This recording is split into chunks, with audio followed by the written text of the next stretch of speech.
Venevisión, líder en opinión, por tu canal independiente, Venevisión. Muchísimas gracias por acompañarnos en Entrevista Venevisión. Ya estamos listos para iniciar nuestra conversación con el invitado del día de hoy, Jorge Arreaza, ministro de Desarrollo Minero Ecológico. Gracias por estar con nosotros. Gracias a ti.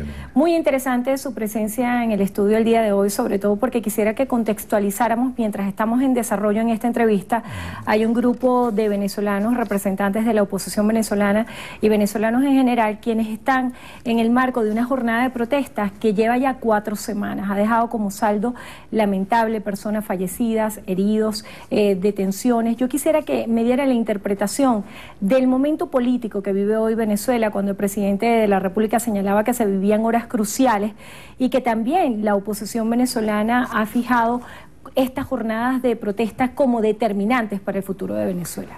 Señor, con mucho gusto. Fíjense, nosotros ya hemos pasado por estas situaciones, el año 2002, el año 2004, el año 2007, el año 2014, el año 2013 incluso, después de las elecciones. Es un formato continuado que tiene la derecha venezolana de generar violencia, generar angustia, terror en la población para forzar procesos, para buscar atajos. Sin embargo, veníamos por las calles de Caracas hoy, y yo creo que lo que le está dando el pueblo de Venezuela es un gran plantón a la oposición, diciendo que nosotros nos plantamos aquí como pueblo, vamos a trabajar.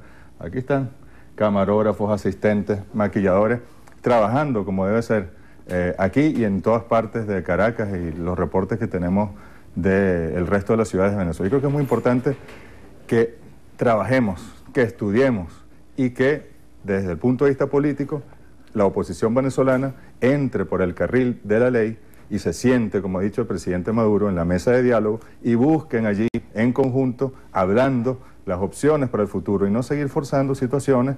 Terror, yo no había visto tanto terror y tanto odio destilado, sobre todo por redes sociales, como en esta oportunidad. Terror racista, clasista, contra las mayorías, y eso al final hace muchísimo daño, sobre todo a quien expresa ese terror. Nosotros tenemos que buscar... Somos todos venezolanos y venezolanas, tenemos que buscar las soluciones en Venezuela, en paz, tenemos que hacer nuestro mejor esfuerzo porque entre los grupos políticos y entre el pueblo salgamos adelante sin pasar por estas situaciones de angustia que son innecesarias absolutamente, que son buscadas para generar intervenciones, golpes de Estado y terror. Ministro, usted está estableciendo un paralelismo de estas manifestaciones de calles con otros escenarios ocurridos en años anteriores, pero hay 2 diferencias fundamentales que señalan distintos voceros de la oposición venezolana, y uno es el escenario económico y el otro es el respaldo popular. Yo quisiera que en virtud de estas 2 condiciones en particular usted me diera la respuesta acerca de cuáles son las estrategias que ha adelantado el Ejecutivo Nacional, si hoy en día cuentan con la solvencia del respaldo popular y si hay alguna estrategia económica que pueda dar un revés a lo que estamos viviendo hoy los venezolanos. En el año 2002 eran parte de sus argumentos. Chávez tiene el 20% de la popularidad, la economía está muy mal, es el mismo golpe de Estado continuado, así lo calificó José Vicente Rangel. Ahora, en este momento, hay 2 grandes clases sociales, la clase de los trabajadores y las trabajadoras y las clases burguesas que explotan a esos trabajadores. Evidentemente la mayoría está allí y el pueblo venezolano tiene conciencia de clase. Cada trabajador sabe quién lo defiende y quién lo explota. De manera que la mayoría no está en juego. Y el presidente viene, en lo económico, como tú me decías, adelantando ya un plan productivo estructural tras ya el agotamiento del modelo rentista petrolero que se le impuso a Venezuela durante el siglo XX, por las grandes fuerzas de poder económico internacional. Tenemos que diversificar la economía, ahí está la agenda económica bolivariana, ahí están los 15 motores productivos. A mí me corresponde estar al frente de uno de los motores, el de la minería. La minería estaba, marginada porque el petróleo se imponía como fuerza en la economía venezolana. Llegó el momento y por eso estamos dándole tanto impulso a la minería, al turismo, al agroalimentario, a lo industrial, para satisfacer las grandes necesidades de los venezolanos, buscar fuentes de riqueza alternativa al petróleo que puedan traducirse en revolución. ¿En qué? En educación, en escuelas, en canaimitas, en libros, en vivienda, la gran misión vivienda, en cultura, en alimentación, en todas las necesidades satisfechas que solo va a ocurrir en revolución. Cuando gobierna la burguesía, toda esa riqueza la propia del petróleo y la que vayan generando, se va fuera del país o se va a los bolsillos de los burgueses. ¿Cómo revertir el descontento y el planteamiento fundamental que está centrado básicamente al tema electoral? El presidente señalaba que estaba dispuesto a someterse a la votación popular. Quisiera que habláramos acerca de esto. ¿Cuál es la disposición del Ejecutivo Nacional para una medición electoral? Mira, la disposición, Andrina, está en la Constitución.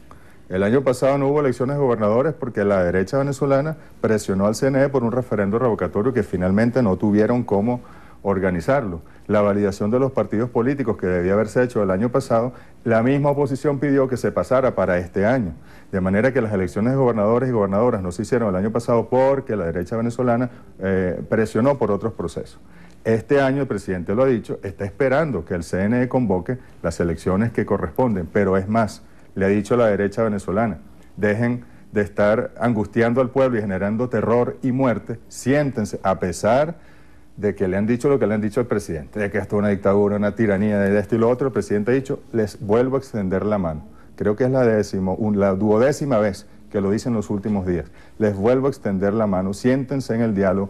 El presidente ha dicho que tiene una propuesta para la oposición venezolana y para el país, para que se revise en conjunto. ¿Y ellos qué dicen? No, a la calle, la protesta, el dictador. Entonces, creo que es un poco de falta de sentido común y falta de amor por la patria, el error en que ellos incurren permanentemente. Acerca de esas propuestas, el presidente ayer adelantaba la posibilidad de un proceso constituyente. ¿En qué se fundamentaría y cuál sería la estrategia de hacer una constituyente? Cualquier propuesta que se maneje en Venezuela y en la mesa de diálogo tiene que pasar por esta Constitución y son para la discusión allí. De manera que lo que tienen los venezolanos y venezolanas es que saber que mientras el presidente llama a los actores políticos de la derecha venezolana, a la burguesía venezolana, a sentarse y a dialogar, ellos se niegan y se van a la calle a generar protestas, muerte, sangre y buscar por esa vía que haya algún tipo de atajo para llegar al poder político. Ministro, ante la posibilidad de un planteamiento de diálogo, distintos voceros de la oposición han señalado que no acudirían a una cita de diálogo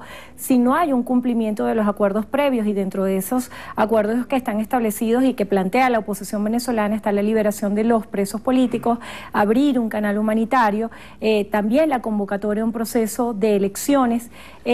¿En qué ha fallado el Ejecutivo Nacional cuando ha planteado el diálogo siendo autocrítico? Esos son pretextos, Sandrina. Canal humanitario, lo que tenemos es que producir, trabajar, estudiar y con eso satisfacer nuestras necesidades. Aquí no hay presos políticos, lo que hay son unos políticos presos que han incurrido desde problemas administrativos hasta intentos de golpe de Estado, muerte, generando violencia en la calle. ¿Cuál era el otro? El de las elecciones. Bueno, está esperando el presidente que el CNE convoque elecciones, no se han hecho porque la oposición quiso mover los procesos, las validaciones de partidos. Se terminarán de validar los partidos, tanto los de la derecha como los del Gran Polo Patriótico en los próximos días, semanas, y luego vendrá la convocatoria de elecciones, a menos que en la mesa de diálogo la propuesta del presidente sea discutida y se busque otro tipo de solución. Dentro del conjunto de estrategias planteadas por el presidente Nicolás Maduro para superar la emergencia económica, el tema de la minería surgió como una respuesta. Yo quisiera que me diera un balance de lo que usted ha podido interpretar de esta propuesta desde que asumió la cartera y que también me hablara acerca de los adelantos. ¿Cuál es el estatus hoy de esta propuesta? Sí, fíjense, es uno de los motores más importantes de la agenda económica bolivariana, la minería. Y lo más hermoso es que los mineros y mineras, es una población ancestral, algunos ya son quinta generación y más, están dispuestos a trabajar con el Estado, a regularizar todos los procesos, a cambiar algunas técnicas que no son buenas para la protección del ambiente, con el apoyo y el acompañamiento del Estado venezolano. Se están organizando, ya le están vendiendo con un método que diseñó, con precio justo, el Banco Central de Venezuela, le están vendiendo al Estado el oro que están produciendo los mineros. Yo tengo una imagen por aquí, no sé si la pueden captar. Este es, fíjense ustedes, este es el oro que vamos recibiendo de la minería directamente, de los mineros y mineras, de su trabajo, de su esfuerzo, de su entrega, de su riesgo en las minas incluso. Y finalmente, ese oro lo estamos transformando en Minerven, fundiendo, y estos son los lingotes que le estamos entregando al Banco Central de Venezuela. La semana pasada entregamos 238 kilogramos de oro y lo dejamos reposando en las bóvedas del Banco Central de Venezuela. Esperamos hacer una entrega mayor incluso en los próximos días. Ese es oro que es de la República, así lo dijo el Libertador el 24 de octubre de 1829, y ese es oro que se va a traducir en educación, en salud, en vivienda, en cultura, en vida. Es oro para el vivir viviendo, pero como el oro, tenemos el coltán, tenemos el diamante, tenemos los grandes proyectos estratégicos de minería en Venezuela. Está haciendo referencia a la pequeña minería. Yo quisiera que abordáramos el tema de las empresas mixtas y de todos los inversionistas que estarían dispuestos a participar en este proyecto internacional en el medio de muchísimas controversias, sobre todo generadas por el marco jurídico, por el tema, usted mencionaba cuando respondía la palabra riesgo, el riesgo que supone el tema de la seguridad de las operaciones. Yo quisiera que me hablara acerca de esas propuestas y cuál ha sido el criterio, porque se ha colado muchísima información que dice que de alguna manera la visión del Estado no ha sido estratégica para hacer estos acuerdos y que de alguna manera se estaría desfalcando lo que es el arco minero. Sí, bueno, son opiniones por allí de personas que están de verdad reaccionando porque no querían que se desarrollara. Hay quienes, pensando en un cambio político en Venezuela, en que la burguesía va a volver a tomar el poder, cosa que es un supuesto negado y que no va a ocurrir, lo que quieren es que no se toque ese mineral para que cuando ellos lleguen al poder se lo entreguen a las empresas transnacionales, tal como se hacía, como se hizo con el petróleo y con los minerales, hasta que llegó la revolución y el comandante Chávez. Y entonces ellos reaccionan y acusan a la revolución. Fíjate, en ningún país del mundo, y esto es algo que tenemos que conversar con los inversionistas internacionales, en ningún país del mundo el Estado se reserva el 55% de la propiedad de la ganancia de las acciones, como lo hacemos nosotros con las empresas mixtas en el arco minero del Orinoco. Esas empresas que están interesadas, que tenemos una cola de empresas, una fila de empresas que quieren invertir en Venezuela, en cualquier país de América Latina o fuera de América Latina, le dan el 80%, el 100%, se llevan prácticamente toda la ganancia, dejan muy poco, aunque paguen sus impuestos, etc. En Venezuela no, es el Estado. Esa empresa que es la primera mixta con capital internacional, en este caso canadiense, de Gold Reserve, que es la empresa, con el Estado venezolano se llama Siembra Minera, 55% propiedad de los venezolanos y venezolanas, 45% de la empresa internacional. Y es el Estado el que toma las decisiones. Tenemos 4 grandes planes. El plan económico, productivo, el plan que definitivamente de inversiones necesitamos en el arco minero del Orinoco, el plan de organización social, de organización de los mineros, las mineras, de inversión social, que en esas zonas haya salud, educación, que tenga los insumos para la producción. Tenemos el plan ambiental de protección de nuestra madre tierra, las mejores técnicas, las mejores prácticas, evitar el uso de químicos contaminantes. ¿Cuál es el criterio? Porque básicamente su cartera lleva como nombre desarrollo minero ecológico y pareciera ser contradictorio los dos términos juntos. Es un término dialéctico, pero que nos empuja, nos presiona a hacer las cosas de la mejor manera y protección a nuestra madre tierra. Por ejemplo, que esos mineros se están organizando y mineras que ancestralmente utilizan el mercurio y que hoy quieran sustituir esos molinos que utilizan mercurio y procesos de extracción con aluvión que utilizan mercurio y dañan nuestros ríos, nuestras cuencas, organizándose con nosotros por plantas, con la utilización de otros procesos, centrífuga,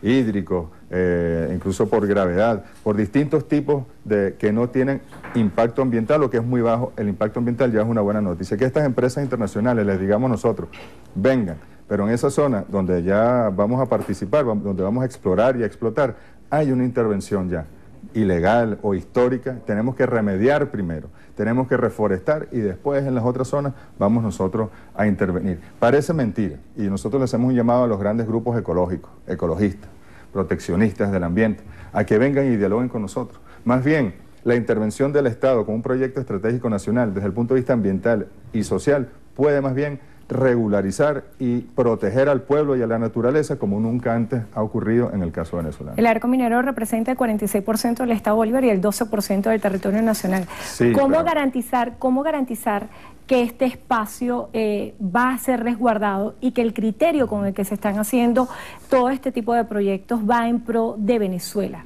Fíjate, es el 12% en cantidad de kilómetros cuadrados, 111.000, pero de ese 12%, a lo mejor dentro de eso, considerándolo un 100%, es un 5% de ese 12% que vamos de verdad a intervenir. Ahí hay zonas de protección ambiental, ahí hay zonas que socialmente o que nuestros pueblos indígenas protegen y que no van a ser afectadas, de manera que y zonas donde ya hay intervención minera y a veces sin control, sin planificación, y donde más bien la intervención ahora del Estado y de la inversión conjunta va a remediar y a impedir que se siga devastando alguna zona que esté allí. Los criterios, ¿cuáles son? Las mejores tecnologías y los mejores términos para el Estado venezolano. Empresas serias, con trayectoria, tanto en el caso del oro como en el caso del diamante. En diamante, por ejemplo, estamos en conversaciones con Sudáfrica, con Angola, que son los mejores en las técnicas para la explotación del diamante en el mundo. Para finalizar, diputados de la Asamblea Nacional han dicho que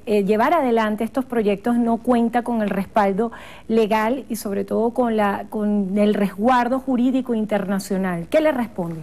Sobre el tema de la seguridad me había faltado decirte que la Fuerza Armada Nacional Bolivariana, que de verdad está haciendo un extraordinario trabajo, yo reivindico allí al mayor general Leal Tellería, que está al frente de la REDI, al general Mantilla Oliveros, están haciendo un gran trabajo de seguridad, están diseñando estrategias para que haya seguridad no solo para las inversiones, sino sobre todo para el pueblo y para los pueblos indígenas. La Asamblea Nacional creo que tiene que revisar bien las leyes vigentes y saber cuál, pero como te decía, la estrategia de ellos es que no se toque eso que está ahí, o que se lo sigan llevando. Por ejemplo, este oro que yo te estoy mostrando aquí en Drina, hace un año se lo estaban llevando de contrabando, fuera de Venezuela, y no se reflejaba después ni en inversión, ni en reservas internacionales, ni en escuelas, ni en vida. Entonces, como nosotros ahora sí lo estamos garantizando, ellos reaccionan. No nos toquen eso, que cuando mandemos, porque ellos creen que van a volver a gobernar Venezuela, nosotros se los vamos a entregar a las empresas transnacionales, que se lleven el 80%, el 100%, y que no quede nada en Venezuela. Es la filosofía de la burguesía con respecto a los minerales estratégicos. Agradecemos la presencia en el estudio de Jorge Arreaza, ministro de Desarrollo Minero Ecológico. Gracias por estar con nosotros en Entrevista a Venevisión y gracias a ustedes también por habernos acompañado. Que tengan todo feliz.